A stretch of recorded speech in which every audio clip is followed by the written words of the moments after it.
Good morning, good afternoon, and good evening to all of our listeners, wherever you may be in this wonderful world. Today, we have a super special guest appearing on our platform, and I am completely overjoyed and taken by this opportunity. And it is the man, Jason Estes himself.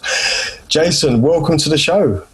Thank you so much for having me. I'm always looking forward to these kind of things, so I can't wait to see where we end up. Welcome, Jason. Thank you so much for being here with us. Yeah, You're absolutely.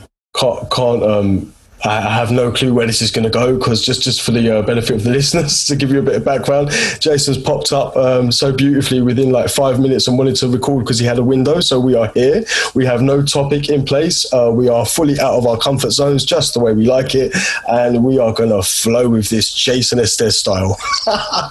So, Jason, I mean, where to start, my man? Where to start and what to ask you? Because you are just a bundle of 5D information. Look, where do you see the world going in August? Because I know there are about to be some big shifts in August. Yeah. So August is the time that we begin to come into one reality, right? So we're coming into July now. For all the listeners that are listening, we're actually the day before July. So what's about to happen is we're about to start to get shaken really hard, like really, really hard. And some of our outdated programs are going to get shaken out. And the thing is, usually you would have a choice on whether you let these programs go or not. But this shakedown is like a massive shakedown. And it's going to be the very first part of July. So like all the way up until like July 15th, we're going to be getting shaken really hard. We're already at a 10x cost ratio, which means everything is 10 times more powerful than it was before. But on the 10th of July, we move into 100 times. So what this means is we're actually going to get shaken through in this process at 100 times eventually. And that's going to break out some of those deep-seated programs. A lot of childhood trauma is going to start surfacing, some major grief. There's going to be a lot of chaos and confusion that comes up as people's cognitive dissonance starts to break. And the reason I preference that with all of that is because as we go through the shakedown, we're only making room for the next thing. And the next thing is our universal energy centers for time and matter are going to start coming online. These are things that we have lost as human race since Atlantis. So the ability for us to have access to our matter connection to the universe is going to help us to renew our purpose within ourselves again, because matter is how you affect the world. Mm-hmm. So your effect is going to be noticeable. And when your effect is noticeable, you're able to fine tune in your approach. And this allows for us to open up to a whole new level of who we're going to be. And if that was just all we got in July, that would be insane. But no, we get to get time too. So for those of you who haven't seen Interstellar, go watch Interstellar and you'll begin to understand what is about to start happening. Because as our minds begin to update, because we will cross over the 200-point threshold in July. We're going to be in it permanently in August, but in July, we're going to get a taste of it where we cross that 200-point threshold. And the reason this is a big deal, that's 200 hours per hour worth of information. Right. So take a second and realize that at that point, your mind can no longer process time. Mm-hmm. And so you begin to step outside of it and see things from a different point of view, a timeless point of view. And this is for the whole world. So everyone that is alive is going to be moving to this point, which means that a new reference point for humanity is going to be being formed. And we're going to be witnessing ourselves through this new vantage point. And that's what leads us into August. And then in August, that keeps enhancing and ratcheting up. But also the two bubbles that make up reality right now, these two different bubbles, chaos and unity, are going to unite as one completely on the 15th. Mm-hmm. So on the 16th will be the very first day where we're one reality, one timeline, one world. And that means that all of this confusion and chaos where we're feeling really happy and enjoying the world, and then all of a sudden we're in polar opposite and we're feeling sorry and we want to kill ourselves because we're so depressed. Yeah. That experience is us jumping from one reality to the other. But when there's only one reality, you don't have to worry about that. That bipolar space within us ends, and we're able to begin to start to look at the world differently.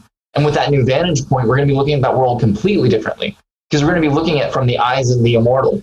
The eyes of the immortal sees everything as perfect. Mm-hmm. Now, I'm not saying we're all going to come online to that level of awareness immediately, but we're going to begin to have it trickle in. So everyone's decision process will have a little bit of a pause naturally built into it now. And then I don't know what we're going to do after that, because when you have the eyes of a moral perspective and you're looking at your world from that, all you have is joy and happiness and wonder. Like you literally are just blown away that you have the opportunity to live on this planet. Yeah. I mean, I'm super excited because I feel like that's pretty much my life anyway, because I'm like super grateful. I ride quite a high vibration. Believe me, I wobble, I fall apart at the best of times. It happened to me today. I went into a massive, deep grieving process. I was experiencing loss, sadness, anger. I wanted to punch things. I didn't know where this energy was coming from, right? And obviously, related, I went straight back to your post about the kind of updates and the templates and things. I was like, I need to check Jason's post because what is happening to me, right? And I was able to reference what was going on with my body and with my emotion. And I can't tell you, and to everyone that's listening that's not aware of Jason's work, how super helpful it is to have an answer to what is going on to these energetical kind of purges and shifts. Because, Jason, I mean, as you're well aware, I would very quickly fall into victim and fall into a state of self-sabotage because I did not have a clue what was going on and why this was happening for me. And it would control me and dictate my life. And now I just realized that I'm super sensitive, super connected, and that I was experiencing these kind of like these waves, this collective wave. Yep. And now I feel a little bit more better equipped to deal with it, by following your work and your teachings, because it's changed my life, man. And I'm not saying that, I don't say that lightly. I've shared this with you and with everyone that I know. So I think, you spoke about this vantage point, and I think it's really hard to see because, I'm personally so, speak about me, I'm so personally used to this push and pull and this to-in and fro-in. And to have this idea of this vantage point where everything's kind of in a state of flow, and this immortal perspective, I mean, it's difficult to comprehend. Yeah. Unless you've experienced timelessness, which very few people ever have, it's impossible for you to understand what it would look like for you to be the master of your mind and not your mind master you. And so when we think of it from that perspective, it's kind of like trying to explain immortality to someone who's only known a life, right? It's like, okay, well, you're in this pool of water. Okay, but when did I get in this pool of water? Well, you've been in this pool of water your whole life. There's a really great thing on explaining how infinity would look from a scientific perspective. Then if people Google E8, they'll actually learn a lot about that. I don't remember the name of the person whose video that does it, but she opens up explaining the infinite reality. And she does it in a great way because they're in a swimming pool and they're laying in the swimming pool. And they're like, how long have I been in this pool? They're like, well, you've always been in this pool. Well, but like, when do I get out of this pool? I don't think you understand. You will always be in this pool, right? Because that's infinity. That's what it's like. And it's impossible for someone who's never stepped outside and been the timeless version of you to conceive of it. Kind of like a fish until it breaches, doesn't know that there's water. So what would it look like if someone threw a fishing line into the water and you bit that hook and you ended up getting thrown out of the water for the first time in your life? How would you feel? How would that be? And the thing is, like, unless you've ever had that experience, you can't know. You literally can't know. Your mind can't conceive of it.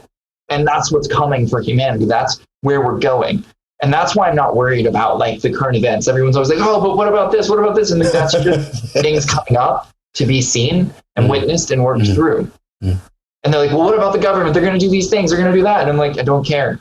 By the time that they have the power to do what they're going to do, they won't have the power anymore. It's already obvious to anyone that's paying attention and witnessing what's going on in the world. It's already obvious. The light's already won. They just didn't get the memo. I love that. That's brilliant. The lights already won. They did not get the memo. I've personally been so detached from the process, observing it, of course, but I'm very, very behind with what's happening with this whole kind of situation because I just don't want it in my field. I feel. But that's the danger. I just want to point this out for anyone that's listening. If you're not willing to observe what's going on in the world and work through it within you, then it's going to be very hard when you don't have a choice. Right now, you have a choice to empower yourself by looking at the world and learning to accept it. And that's what the world needs. The world needs witnesses that are able to observe something and accept it and begin to understand it, because that's how we dismantle the current game and make it better. We can't do that until we dismantle it from our minds. As long as we have a belief that there is good and evil in this world and we polarize ourselves in that game, we're going to continue to perpetuate it. The good news is the currents are forcing us to remember the truth. We've been lied to, we've been confused our whole lives, pretty much since ancient Egypt, which is a very, very long time ago. And so now we're at this precipice of change, but it doesn't just change. There's all these people in the world right now that are like, when's the light switch going to flip? And I tell them it's not, because it's not a light switch flip moment. It's a choice. You either continue to evolve or your body starts to break down. You don't get a choice in whether your body breaks down or not, other than to evolve. You see, our bodies have to be able to run the resources. We're about to go through a heavy burn, one that we've never even experienced before. The resource burn that we're going to go through for the first 15 days of July is more than you burned through in the entire year last year. So if you just take a second and realize what that means you're going to burn through an entire year, and it's 2019 year. Anyone who was alive in 2019, which is everyone that's listening to this, that was an intense year. 2020 was the same year again, but with no training wheels. Yeah. What we're about to burn through resource-wise is what it took us for the entire of 2019. We're going to do it in 15 days. So if your body is not in pristine condition, it's time to get it that way. That's why I told everybody to do reflexology. Self-reflexology, go get a treatment. I don't care. But get your current grounded properly, because you're going to be channeling lightning through your body. The amount of light and electricity that's going to run through it is going to exhaust all of your resources, your cell salts, all of that. It's going to happen. And there's nothing you can do about it other than prepare. Is this a bad thing? No. It's a complete cellular memory wipe.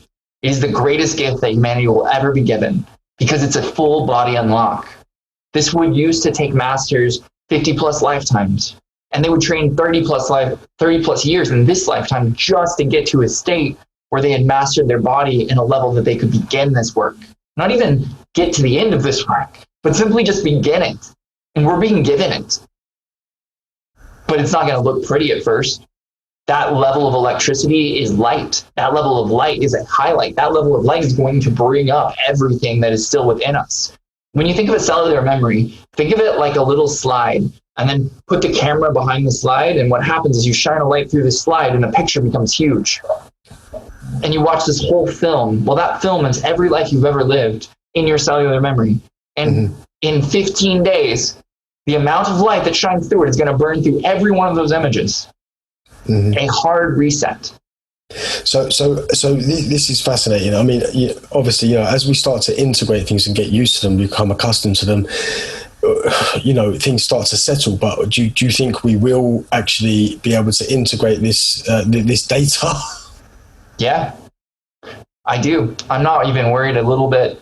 I think that humanity is capable of so much far greater things than they can even imagine. And I think that this is the step that brings us there. As we begin to figure out what we matter, we figure out what matter means, we begin to find our own internal value, we're going to see the creator that we are, and we're going to begin to utilize that. So many people tell me, they're like, Jason, you're brilliant, you're a genius, you've designed all this technology, you've changed the world so many times over. How do I get there? And I tell them, get clear inside of you. That's all it takes. All the things that you want to do in this world will happen naturally if you stay present and work on yourself. It's crazy. You don't have to do all these things that the world tells you to do. In fact, I would recommend not doing those things. You can listen to the world, but then ultimately you want to make the choice. Don't let the world make the choice for you. And when you begin to do this, the greatest, most powerful things you can ever imagine being created become your tools that you actually begin to build the world with. And as you begin to build your world with those tools, the template that you have to build from becomes more and more amazing with each day. Like, there is literal excitement within my being thinking about what it is when the world remembers how badass they are. Yes, I love it. This is like a love injection, man. This is just pure power. I shared this with Dom so many times. Like, your ears must have been burning well. I mean, I'm sure many people talk about you, so your ears, I'm surprised they're still on. But I've said to him, because Million Doors, when we started this platform, Jason, it was like, everything to us. It was just bizarre how it all kind of fell in. And I kept saying to Dom, the guy's sick of it, listen, it was all because I surrendered myself to Jason's teachings. Dom was harassing me to do some work, No, but you surrendered yourself to your teaching. I surrendered myself. Just Okay. the reflection. Fair dues taken. But I was so taken by, there was one of the things that you said, and thank you for empowering me back into that space. You said, just do what's in front of you, right? Just do what's in front of you. And there was something that you said about finishing as well, really closing the loop on each task and keeping it very simple. And I was struggling with a lot of anxiety at the time. And I was very much, shifting between my heart and my head. And I couldn't get what I needed to get done properly. I could not finish. And when I heard that, I don't know what happened, but something inside of me, I was able to really understand that and embody that principle. And then we created this platform based on that, because I was so in my heart and present, like you said, Dom, do you want to kind of share a little bit about? Yeah, I mean, I think it's been an incredible ride, and thank you so much for everything that you've shared up until this point, Jason. The teaching around you're doing what is in front of you has flowed from you into Evan, through Evan into me. And this brings up for me the idea of, ideas come through us, not from us. And therefore there's no attachment to that idea. This whole idea of this is my idea, so, I've got to, protect it and stop other people from stealing it is a real nonsense. And that's an outdated mode of thinking, I believe. And I believe that is, one of the, outdated programs that will just disappear in the coming weeks and months. Yeah, so very, very powerful. So grateful to hear, everything that you've been up to. And I know that there's also, a huge amount more, everything that you're working on it's really quite extraordinary. Are you able to share anything about your tech, Jason, with us? The main principle is that we got out of harmony with nature. Uh-huh. And the moment that we got out of harmony with nature, we began to go to war without knowing it. Mm-hmm. And the moment that we went to war, we began to weaken ourselves in our own creative process, because war requires an upkeep. It's why we spend trillions of dollars on war. But if we took just $1 trillion and put it into the planet, we could fix almost everything. We could feed the planet for years to come. Everyone on the planet. Just one war being avoided, and taking that same budget for that war and putting it into the planet. And it's proof that that's the way that our world has been. That's why when I look at our world, I'm like, well, it's not that bad. We haven't really screwed it up that much. Everyone thinks we have. But the science that I know of personally, and the way that we can use that science for this planet, it wouldn't even be that hard to fix it. I know somebody that could fix the entire ocean, like clean up the whole ocean for less than $5 million. Wow. The whole ocean. Is it time yet? No. But when it is time, when it's finally time for the great, amazing people to start coming out in mass and start telling about all the things that have been going on behind the scenes, which is September, it's the end of September, we're not that far away, then you're going to see a radical change in the way that we live in the world. Radical change. I know of some things that are coming out in September that are going to change the game forever. Literally forever. You will not be able to change the game at the level that you can imagine right now. Until you just wait till September, like that point when that release happens and all of this disclosure happens and some of this technology finally comes out. It's gonna be life changing. And I've been a small part of that, like a baby, little tiny microscopic part of that, to give you a sense for how amazing that is. I'm just a little tiny piece of it. But you see, we're all just a little tiny piece of it. I like that you said that we don't own our ideas, because we don't. The way that I look at it is I receive this idea and I do what I can with it, and then I throw it over me, because the person behind me can then do it. And then they have a little piece of it and then they do it. And every once in a while, it's a circle. So what happens is if enough people solved it and maybe it comes back to me and now I'm like, oh, all I need to do is this little tweak now. Okay, cool. I can actually bring that into the world. But if I can't, like if it's not in front of me anymore, I work on it and then I'm like, okay, no, I'm done. And then I throw it behind me. So the next person behind me can then work on that, just like the person in front of me did. And this stream of ideas is constant, and it's always being evolved one step further. And that's how we're all microscopically part of this game. That's why we're all team humanity, because we're all working together. And if you want to get really technical, some of these ideas aren't even from Earth.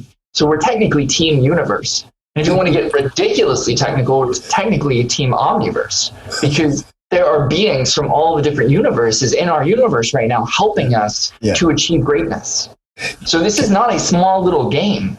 You are not a small little part of that. If you do what's in front of you, you step into the stream from the land and begin to help the plan. It's not even hard because the people in front of you have made it perfect for you, just like you've made it perfect for the people behind you. You see, we work as a team, and the thing is, it's a circle. So it's not really that they're in front of you, meaning that they're greater. It's just their location in time and space. Wow. Brilliant. Mic drop. Drop the mic. I'm lost for words. Beautifully put. And honestly, I couldn't agree more. You know, I think that we are part of that overall system, and interconnectivity is the foundation of this platform. You know, universal nature. You know, my teacher would say, understand yourself first, and then everything is possible. And it feels like this moment in history now is a real opportunity for us all to understand ourselves. And then for the next thing is for us all to realize that, in fact, everything is possible. I think step one in that process was often missed. So we have this everything is possible mentality. But if we haven't done step one, then step two is impossible. But now we are doing step one. I think there's a lot of people actively and consciously doing step one. Absolutely. Yep. But I think step one is required now. So everyone is doing step one, whether they know it or not. Yeah. So Jason, sorry, what will happen, right? As you say, you know, everyone's doing it anyway, but you know, obviously the people that aren't aware of the process and the collective work, and that aren't necessarily doing the work on themselves. What is the situation for everyone? It's not even about the work, as people call it. That's the part that gets very interesting, because there's a whole multi-billion-dollar industry built on the illusion of the work. Right. And that's not what it's about. It's about being good, doing good, having faith, and enjoying the ride. So this doesn't mean that I have to do someone else's work, that they created some curriculum that says that is what will unlock me and allow me to ascend. No. I do what's in front of me. And if that person's work is in front of me, okay, cool, that's amazing. I got to make it that my own, and I get to evolve, and then I get to learn, and then, well, that person's work might not be in front of me anymore. But it doesn't matter, because I am in front of me. See, when we are in front of ourselves, then we are our greatest teachers. That's what's been forgotten in humanity. If you actually take the oneness perspective and you zoom out, you look and you see that same stream that I was telling you about, that's a circle, right? The stream of consciousness where we're all throwing things. What you actually begin to see is that the person in front of you is you, and the person behind you is you. And so all you're doing is putting together what you need from this version of you for the next version of you, so that the next version of you can do it. And that's where we get confused, because we don't see ourselves as a together yet. We see ourselves as fragments, as aspects. And the reason that we see ourselves as aspects is because we've been taught that I have white skin and that you don't have white skin, and that you are this and that, and I'm a man and you're a woman, and all this other stuff. And instead of acknowledging and saying, well, I like this thing and you like this thing. It doesn't have to separate us. It can bring us together. And that unity of that thing doesn't mean that your perspective is any different or wrong or bad. It's just what it is. You see, if I can accept you, totality, the value of you from all aspects, all levels, then immediately you become my greatest teacher, because you are me at a different level, at a different vantage point, a different point of view. But the moment that I look at you and I say, well, your skin is different than my skin, and therefore I can't listen to you, what I've done is I've created a bubble in time and space of trauma between me and you. And so instead of me actually feeling your stream of consciousness and working with you telepathically, you're now off limits to me, and I'm now off limits to you. So this creates a fragment in consciousness, and the blanket actually gets pulled down instead of rises. And so everyone starts to cave into it. That's what we're looking at right now in collective mass, is the blanket is trying to be pulled down, but too many people are pulling it up. And so we're actually evolving whether they want it or not. And it doesn't matter, because the bricks that are pulling it down are falling apart. They're breaking open. I think it's hilarious that the world that we're in right now is choosing to throw bricks at people, because bricks are the concept and they're getting rid of them whether they know it or not. They're taking their supply and they're diminishing it. There's only so many bricks that can be thrown before the brick cart is empty. Well, this is collective trauma. These are the collective wounds that we have to face. Each one of these bricks being thrown, each one of these bricks weighing down the blanket of consciousness. And ultimately, if we continue to look at ourselves as separate, then we become a brick. We begin to weigh the blanket down and pull it down. But if we look at ourselves as whole, as equal, as complete, as different vantage points of perfection, then all of a sudden the game changes. You begin to unify and the blanket begins to raise naturally. And that's amazing, because when the blanket raises, the part of the blanket raises too, and this part of the blanket raises too, and then all these little pieces start raising until the whole blanket levitates. Wow. And a new sector dawns, which is November 8th. Nice. So this kind of like really resonates with me in regards to your work with MTVO. So can you share a little bit about that with for us and for the people, the listeners? Thank you. So years ago, we founded a group called Masters of the Void. This group's design was to take the entire collective memory of the history of the earth all the way to the end of the earth and accept it. We did this through energetic activations, showing different temporal locations so that we could actually create enough space within us to accept that which had to occur for the beginning and the end, or the alpha and the omega, to become one. So that there was no separation from the beginning and the end, and time ceased to be. This is what we call the void point, the space where nothing is and everything is all at once. So we designed an organization around what action from that void point would look like. And that's why we added the O. The O is like an A. The part of us that goes alpha and omega, right? It's pretty fun how it works. But anyway, Masters of the Void organization finally began to step out into the world 2 years ago. And we began to do this stuff, and we weren't behind the scenes. We actually stepped out as a physical representation in the world to be what we call a lighthouse of hope. Our goal is to be examples of the highest level of excellence and integrity that we can. And we strive for authenticity at all costs in every action that we do. That is our collective motto: integrity and excellence in all things said and done. And the ultimate goal is authenticity at all costs. And so as an example of those things, we create this perfect pillar for the world to begin to see that there are other options and other ways of doing it. But we trained for like 8+ years, some of us, to get to a point of exampleness, as I call it, or way shortness, so that we could step into the world and say, hey, there's another way. And that's all it is. It's not that you should follow our way. It's that there is another way. You see, if we say that you should follow our way, that our way is the only way, then we're not actually helping anyone. Because it's not true. Our way is not the only way. There are tons of ways. The only way there really is within you. Yes. And we're simply a tool on that journey if we're in front of you. If we're not in front of you, then thank you and keep going forward. Someday we might be in front of you. Someday we might be behind you. It doesn't matter in the end, because whatever gets you home within yourself, that is perfect for you. And there is no other thing in this world worth it other than what brings you home. And if tools and technology bring you home, awesome. There's nothing wrong with that. If people bring you home, there's nothing wrong with that. Ultimately, as long as you're home, you're able to cultivate that space and expand in wholeness until you run into another version of you, whether it be a physical person or not, doesn't matter, but it's another version of you, and there's no disconnect between the two of you. And you begin to unify as a collective, and all of a sudden, the world raises just a little bit more. The game changes just a little bit more. And as you keep doing this, you're going to notice that more and more people come along. And what's really cool is at this point in time and space, there are literal groups of people that are doing this work all over the world. And so they're starting to unify. And then what happens is you get this kind of connection with a whole other group instead of an individual, because they've cleared the way as well. And so these paths come together until this bridge of consciousness is created. And we've done it. We've done it. All the work is done. All we have to do is align within ourselves to our truth, who we actually are. Come home, and we will naturally gravitate towards the part of the bridge that we are. And then all of a sudden, all the work's already done, right? The template reality was established in 2017. We are done. Now we just have to do what's in front of us, and we can go home naturally. There's no struggle. There's no need for it.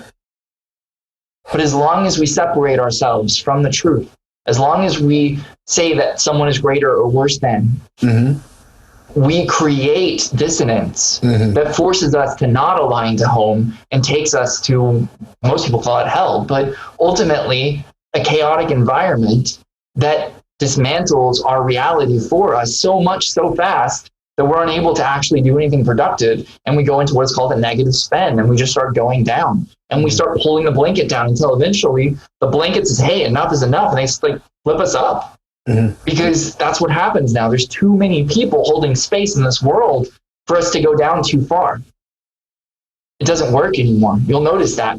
You can go into suicide and you can let this world end if you want to, but you don't have to. And it's very hard to get there now. Yes, there are more people doing it, but there's so many people holding space now that that blanket pulls you up naturally. You'll get to a level and be like, no, we don't need that game on this earth anymore, so there's no need to play it. So come back up. We have more support than we've ever had. We live in a miracle. The world is literally a miracle. And we get to take part in the creation of the next miracle. How great is that? I mean, I tell you, man, I'm so excited. I've been getting downloads and visions like for the next generation and kind of like how it's going to be for them, because I feel I'm so grateful that I'm experiencing this transition and actually alive in this time and space to feel this, because, you know, as you know, like a while ago, it just wasn't here. There was so much chaos, right? It just felt like so much chaos and trauma and toing and throwing at it. But now I'm starting to really feel the movement as we kind of like move towards this new vantage point. And I'm just thinking to myself, you know, because I've got two beautiful children, Jason, right? 7 and 5 years old. And I'm thinking, you know, what is the world going to be like for them? What role are they going to be playing? These two kids, Dom's got 2 children as well. He will not mind me sharing. They're absolutely beautiful, right? And I'm telling you, you know, I look at them, I look at his children, I look at my children, I just think, how do you do that? The stuff they're coming out with, Jay, the stuff that they say, the look, you can't, it's, you know, you speak about 100% consequence. We're stepping up to, was it 100% consequence? 100 times. 100 times, sorry, consequence. Right? That's how it is with my children. There's no escape. You can't say anything. They're on every little minuscule detail. And I just think, you know, they're so switched on, the children of today. They know exactly what's coming. They prepared for it. They didn't have to let go of a lot of things because, like I said, that blanket. Yeah. If you have kids and you're up here on that blanket, your kids are born on that spot of the blanket. And we've been collectively leveling up that blanket. So we started at 0 dimension. That's where the blanket started. And as we evolved, we came into the 1st dimension and the 2nd dimension and the 3rd dimension, 4th dimension. And now we're in the 4th dimension. And we're headed to the 5th dimension, and we'll cross that transition around the November 8th point. The whole blanket will have elevated enough that we will no longer be allowed to play anything lower than the 4th dimensional games. Wow. Because the blanket, like I said, it goes up and it goes down, right? That's important to understand because that's how it works. So karma is related to that blanket. So if you have a 5th dimensional blanket, you can play 4th dimensional karmic games, which is the baseline of victim. The lowest level of the 4th dimension, the baseline, the very foundation of it, is victimism, because you're acknowledging something has power more than you, but you're having to acknowledge it. You see, that's huge, because before that, you're just like, I don't know what's going on. But then you actually know what's going on. You're blaming something. You're shaming something. Congratulations. There's a victim mentality there. That's a 4th dimensional perspective. You actually can acknowledge that something has more power than you. So now you get to work on it. Now you won't be able to stay in victim very long, because the blanket, like I said, it's elastic. It'll throw you right back up. Then you'll go like this. It'll be really awkward. And anyway, you guys can't see it, but basically I just move my hand up and down really fast. So that process will shake the crap out of you, literally. And then you'll start to float again. And then that's what'll happen. And that's the beauty of the blanket approach to reality, is this is what's happened. So as this blanket evolves, things become easier. So our children, they're born at the top of the blanket. Wherever we are, they're born. So if we're at the bottom of the blanket, like if we conceive here, then that's okay. The child's level of density is here. But as we evolved as humanity, especially since 87, I mean, like you guys, you can't even imagine. We've transitioned 3 levels of the blanket since 1987. 3 levels of the blanket. So our kids that are being born now are ridiculous. And that's their starting point, guys. Like that's their starting point. Look what we've done in the last 30 years. This is insane. Those kids 30 years from now, man, I don't even know. Like I don't think that it's possible for my arms to reach high enough for what they're going to build. But they know exactly why they're here, and they know exactly what they need to do to help you be the best father that you can be, or the best mother that you can be, right? And they will hold you to it. Because they had a contract. They said, you are my father and you are my mother, and both of you will play by these rules at the minimum. Otherwise, I'm not coming in. Yeah. And they will hold you to it. They will. Like, I cannot wait to have kids. I think that it's going to be an incredible adventure for me. Yeah. Oh, and isn't it just that? An adventure. Amen. It's the most magical, wonderful adventure that I've ever experienced. And the level of evolution, as you say, in these children is just extraordinary. That really is the only word for it, because on every level of their intellect, their artistic, musical capability, like they're just head and shoulders above anything that I could have anticipated. 5 and 7 years old. And this is not exclusive to my own children. We all think our own children are brilliant, and they are. But I look around and I look into the broader community. These children are next level. Mm-hmm. Yes, they are. Jason, you spoke about. Sorry, I think I brought it to you and you corrected me 100 times consequence. Mm-hmm. Can you share a little bit about that, please? That's August 10th. Right. Or no, I'm sorry. July 10th is 100x. August 10th is 1000x. That's the highest they're going to level it to. Yeah. So it's 1,000 times the cost to upkeep illusion and 1,000 times the reward to dissolve it. Right. So that's massive. Like, you guys, that's, my mind can't wrap around it with all the work I've done. Mm-hmm. Like, I can't fathom what that will look like, because you won't get away with anything. Yeah. Like, you won't. You can't afford to. I don't get away with anything now. No, I don't get away with anything. I don't know what's going to happen then. I'm scared. Well, the good news is, as long as you're paying attention and you're like, if you make a mistake, it's not a big deal, right? Because that's a lesson. Yeah. But if you make the same mistake twice, like you refuse once being shown the clear version, that's when the consequence becomes ridiculous. Mm-hmm. It's not that you're not allowed to make mistakes, because you are. The thing is, you just won't make as many, because as you come up into that higher level of consciousness, you pretty much know how things work. And it's an inherent knowing. Yes. It's a faith that just unlocks doors for you. And so it's harder to make the same mistakes more than once, because the first time you make the mistake is a discernment lesson. Mm-hmm. It's saying, hey, there was something out of alignment somewhere, and now I can adjust that. Mm-hmm. And now I can make that same action again, but from a different angle, and all of a sudden it solves itself, right? So as we progress forward, that 1,000x cost is probably going to be nothing.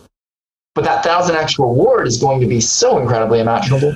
I am really looking forward to that 1,000x reward. I mean, it's going to be really amazing. Really, really amazing. So to have that level of clarity and precision in everything that you say and do is imperative. It's one of the reasons why integrity and excellence is part of MTVO's foundation. Because if you are in integrity and excellence, people will say things about you. I guarantee it. It will happen. If you are a voice for truth in this world, people will try to shut you down right now. But if you are in integrity and excellence, you don't care. Because everything they're going to say to you, you already know within yourself the truth, and it doesn't even bother you. Yes. Every once in a while you get triggered by it, but that just means you get to work on that word or that statement so that you can come back into coherence and absolution. And that little doubt that was in your mind is now gone, so you can thank them for it. Because I used to get tons of hate mail. I haven't had hate mail in like a few weeks now. I was kind of surprised, because I did a live recently where I talked about entities, and I thought I was going to get tons and tons of hate mail, because I pretty much said some very powerful things that most people hate me to say. And no hate mail whatsoever. I only lost like 5 friends and maybe like 10 followers. So it wasn't really a big deal at all. But if I had done that a year ago, I would have had death threats. People would have come to my house. It would have been crazy. Yeah. But that's where we are. The consequence for good is reward now. The consequence for not doing good, and again, good is personal, right? I'm not saying good and evil is a universal concept. I'm saying good and evil is a personal choice. When I say do good, I'm saying whatever is in front of you that is good, move towards it. When I say be good, I'm saying hold that space of goodness within you. When I say have faith, I'm saying once you understand what you are as good, and what you understand what you're doing as good, faith comes naturally. Because if you truly are in that goodness space, and you are doing good in the world, you'll find that you don't ever need anything else. Yes. And then it's just about enjoying the ride, which happens naturally, because you're going to have so much fun because you're doing good, and you're being good. And so he's just completely enthusiastic and joy-filled, right? Like you don't even know what's going to happen next. So that's what makes it awesome. That's the unknown value. And you just enjoy the ride. And you end up in the most amazing situations. It's kind of like children. You have no idea what you're going to do. And then you have them. And then all of a sudden, an adventure begins. Yeah, exactly. It's just like today when you appeared, right? And Dom's around my house, just randomly today, and he never comes around because he doesn't get time away from his family. The kids have got him locked down, right? And he's like, everyone coming over today, right? And I hadn't even had the chat properly about the podcast process that we kind of discussed. Briefly filled him in, and all of a sudden Jason pops up, and we're now swinging from the trees, Indiana Jones style, and it has been an absolute adventure. And I love it, because we tend to work with structure and form, and I think as you know, as a businessman and having companies, there does need to be some kind of process, right, and structure for these organisations to run. And we're very much in the beginning stages of kind of like setting all these things in place. So we've been quite methodical. So this really threw us. Right? That's awesome. I love it. Like, I'm telling you, Dom was like, "Ev, calm down." He was like, "It's cool." I was like, "Ah." The most important thing you will ever learn is to master change. Yes. Because if you can master change, if you can literally do whatever's in front of you, no matter what it goes against within your mind, then you have reached mastery of life. And when you have mastered life, every game becomes an opportunity. And it becomes the most fun that you can imagine. But mastering change is the hardest thing I've ever done. And I get tested on it 24 hours a day. And it is very difficult because, like, for instance, I might want to go and do a project. So, like, I have to make thousands of PNRs, right? Because of all the orders. And I could either do this live with you guys, or not live, but do this with you guys, or make those PNRs. And it's an impact game at that level, because God's like, hey, this is in front of you, or you're going to do this thing. And I'm like, absolutely, I'm going to do this thing, because if I do that thing, I'm not going to get like 3 done before I'm wiped out, because that's not where my energy is telling me to go. And when you push against where you're supposed to be, the resistance weighs you down and you just lose. But if you actually do what's in front of you, you have more energy than you can imagine. Like, I get maybe 3 hours of sleep most days, but I don't care because I'm always doing what I'm supposed to do. So in a way, I'm in a meditative state naturally, which is helping me handle not sleeping. Wow. Because as long as I'm doing what's in front of me, I don't have resistance. I have momentum. And this is huge, because when you have momentum, it carries you through things. You can solve 1,000 things with momentum, but you can only solve 1 with resistance. So it's your choice what you do. But for me, this was in front of me to do this with you guys right now in this exact moment. So I messaged you and I said, hey, let's do this thing. And here we are doing this thing. Yeah, it was so funny. Yeah, it's so funny because we missed the first window and then he came back and he was like, I'm back, I've got a window. I was like, quick. Well, we did say a million doors, a million windows, right? So that's there you go. And like another Babaji, no good, no bad, no up, no down, all is change. And I think what you said about mastering change is just so spot on. Yeah. When things throw us like this, we're fabulous. There's another opportunity to learn and grow. Thank you so much. You're welcome. You don't know who you actually are until you can change on a dime. Yeah. You don't. You have a belief of who you are, but that belief gets shattered. That's the thing that most people don't want to tell someone that's in the ascension or that's in that awakening process, is that everything that you think you are is going to be challenged until it ceases to be. Because who you are is far greater than a word will ever describe you to be.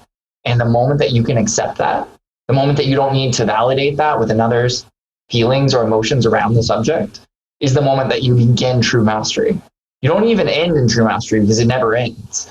But change is that first step. And that means that you have to be willing to change into who you are and who you're being asked to be in each moment. But never change for another. Only change for your highest self. That is key.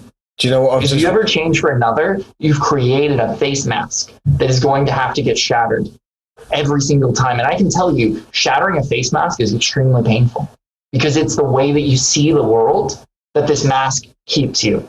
And it weighs you down and it keeps your energy, and it basically causes you to die. Because when you're in momentum, you actually are in immortality. You're able to live as long as you want because that momentum is healing your body.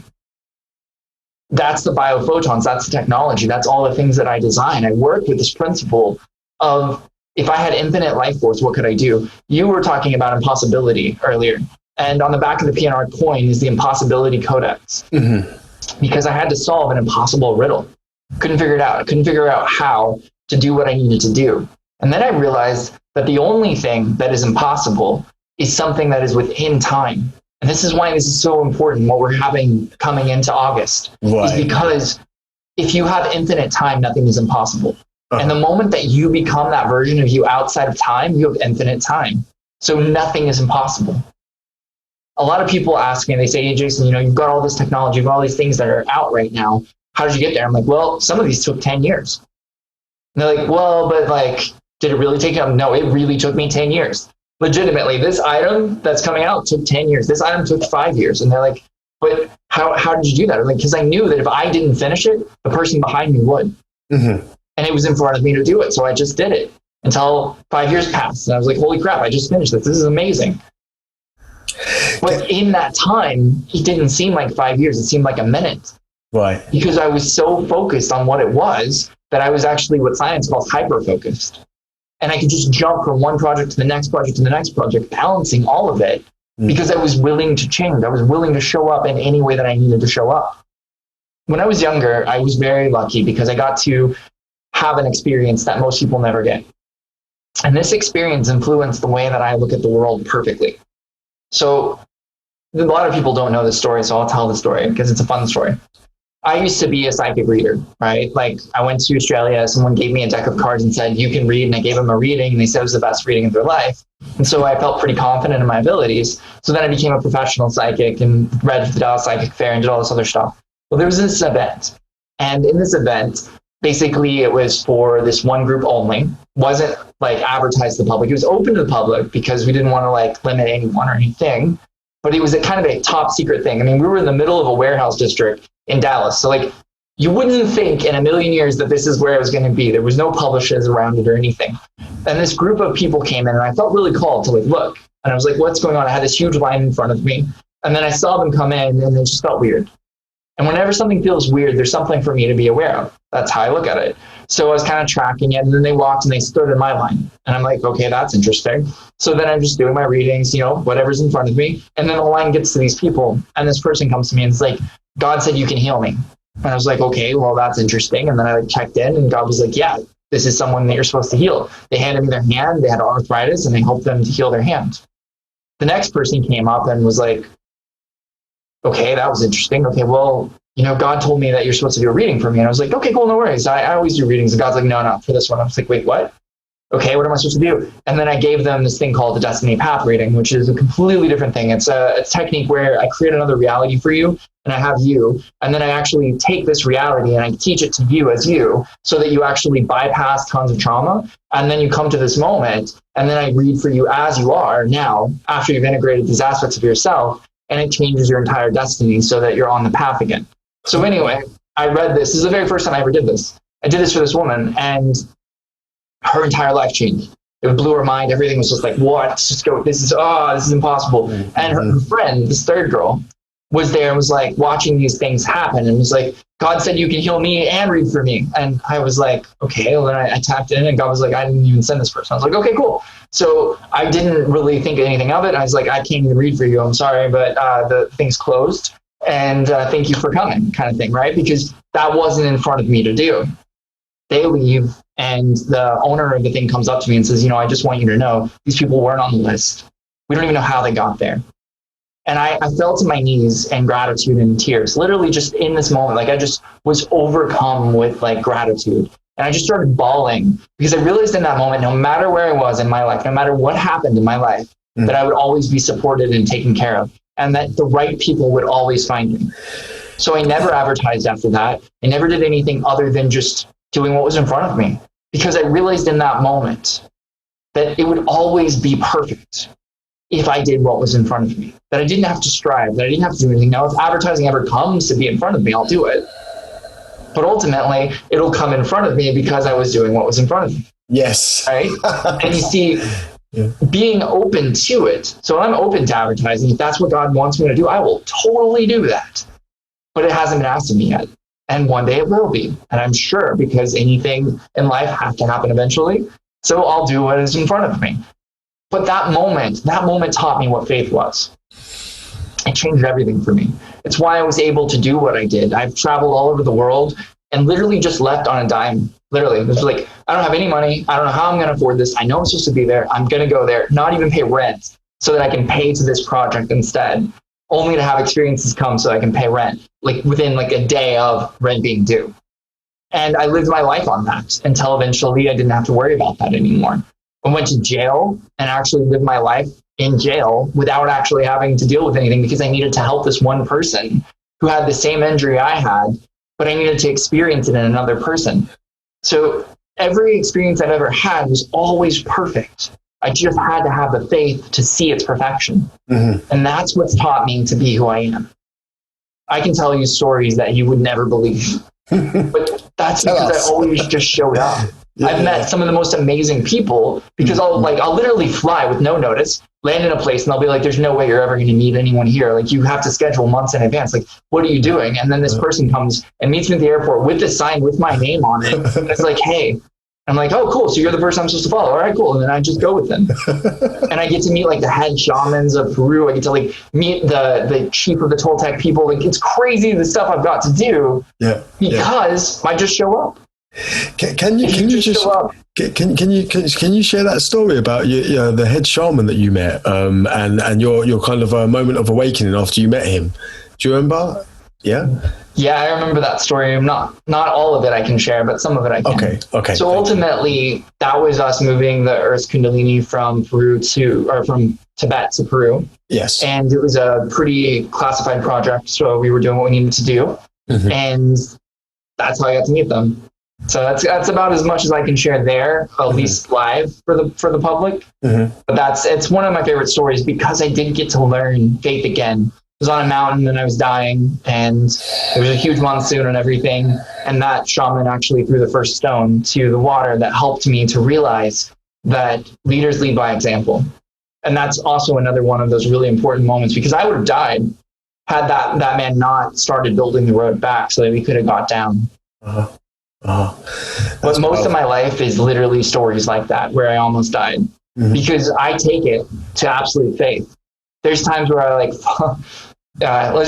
gone through a lot in this life. I've died a lot of times physically. In the Marine Corps, I died a ton because I went through swim qual water training, became a fish status, all that jazz. But ultimately, everything that I've ever done in my life is what prepared me perfectly for what came next. Yes. And I never understood at the time why I did what I did. I'm not going to be like, oh, I was fully aware, because that doesn't really help. I just did the best I could with what I had in front of me, and I showed up. And it ended up being miracle after miracle after miracle after miracle. Now, I'm not saying it was all easy. Like, I've experienced some major traumas in my life. My body has experienced lots of trauma. I've had crazy moments in my life, but I've also had incredibly amazing experiences in my life. And those traumatic experiences are what make me really appreciate the great moments in my life. Like, I wouldn't be where I am today if I hadn't had the suffering that I had. And I've had a lot. And I wouldn't be where I'm going tomorrow if I didn't have the suffering that I had, right? Because suffering can be rocket fuel if you let it. If you actually transmute it into something great, it can move you forward faster than anyone else. So it's up to us. We get to choose whether an experience is something that weighs us down or propels us forward.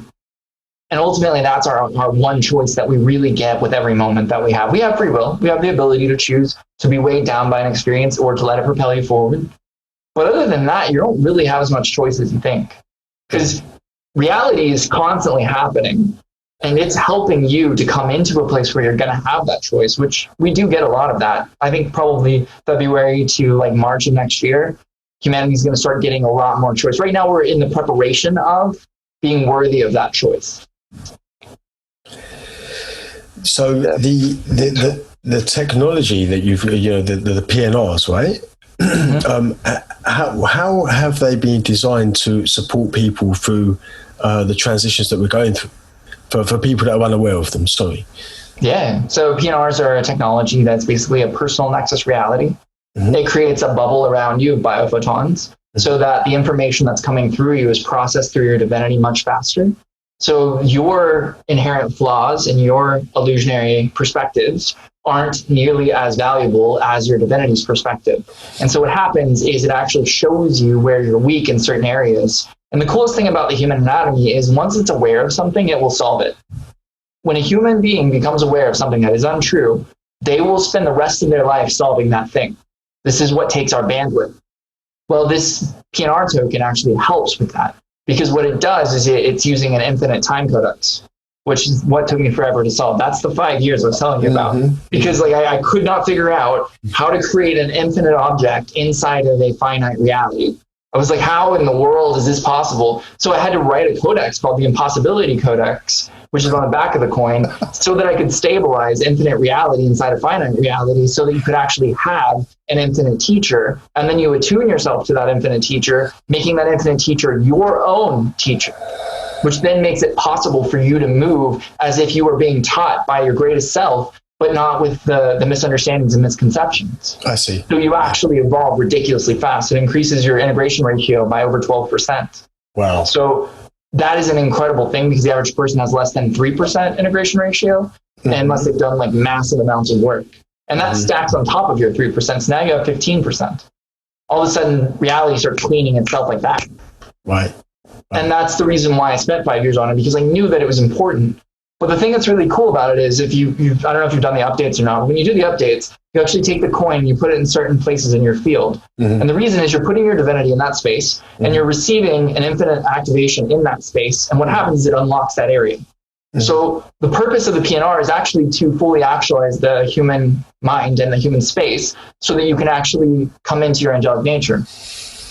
So when you get to PNR number 33, the update 33, you no longer need to carry a PNR, because you are your own personal nexus reality, because you've become divinity informed.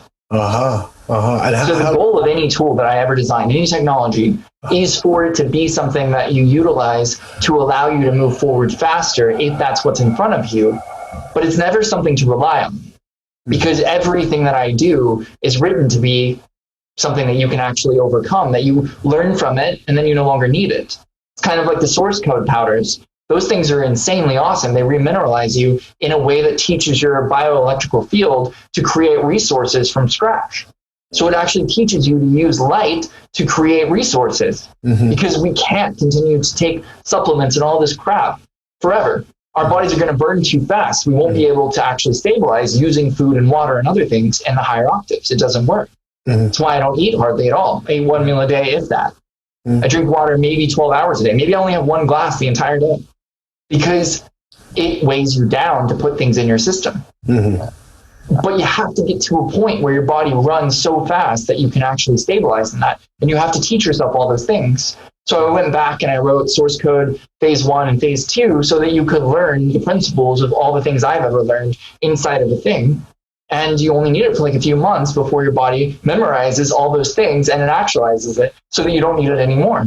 And then I wrote a final piece of that called silence. And that silence powder is designed so that you can gain 120% more from your meditations, so that you actually begin to have the resources necessary to become divinity informed. So you said silence powder? Yeah, the world doesn't know about it yet. We're launching it, I think, in August. Okay, right, got you. I was going to say, because I'm not aware of it. I thought I missed that one. I was like, oh, what's that? No, there's tons of projects that the world doesn't know about yet that we're doing. So cool. And amazing, very, very high level of non-attachment here. Obviously, there's no attachment to method, no attachment to any of these technologies, which is extraordinary. Gentlemen, I would like to bring to your attention the time. I'm very aware of your time, Jason, and we are coming up to the hour mark. So, Evan, would you like to just begin to wrap us down? Yeah, absolutely. Jason, thank you so much for coming on and sharing all of this with us. It's a lot to process. I'm definitely going to listen to this back in a minute.